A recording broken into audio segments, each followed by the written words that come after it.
খুলনা বিশ্ববিদ্যালয় 2025-26 শিক্ষাবর্ষের স্নাতক প্রথম বর্ষে ভর্তি আবেদন শুরু হবে 7 নভেম্বর, শেষ হবে 27 নভেম্বর।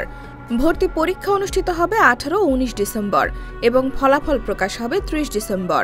চূড়ান্ত ভর্তি শেষে 2026 সালের 25 জানুয়ারি থেকে ওরিয়েন্টেশন, রেজিস্ট্রেশন ও ক্লাস শুরু হবে। বিশ্ববিদ্যালয়ের ওয়েবসাইটে প্রকাশিত বিজ্ঞপ্তি অনুযায়ী এবার মোট 1109টি আসনে ভর্তি নেওয়া হবে। ভর্তি পরীক্ষা 4টি ইউনিটে অনুষ্ঠিত হবে, এ, বি, সি ও ডি ইউনিট। এই ইউনিট বিজ্ঞান, প্রকৌশল ও প্রযুক্তিবিদ্যা স্কুল। মোট আসন 320। আবেদন করতে হলে এসএসসি 2022-23 ও এইচএসসি 2024-25-এ সম্মিলিত জিপিএ কমপক্ষে 8 থাকতে হবে। পরীক্ষা হবে 60 নম্বরের এমসিকিউ ও 40 নম্বরের লিখিত অংশে। স্থাপত্যে অতিরিক্ত অঙ্কন পরীক্ষা থাকবে। বি ইউনিট জীববিজ্ঞান স্কুল।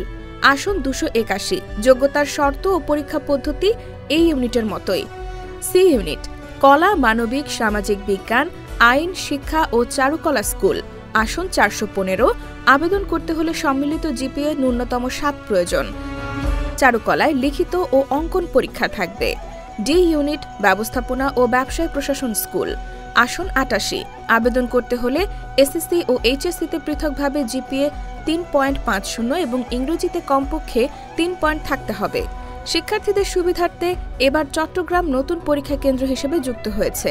ফলে এ, বি ও সি ইউনিটের পরীক্ষা ঢাকা, খুলনা, রাজশাহী ও চট্টগ্রামে, আর ডি ইউনিটের পরীক্ষা ঢাকা ও খুলনায় অনুষ্ঠিত হবে।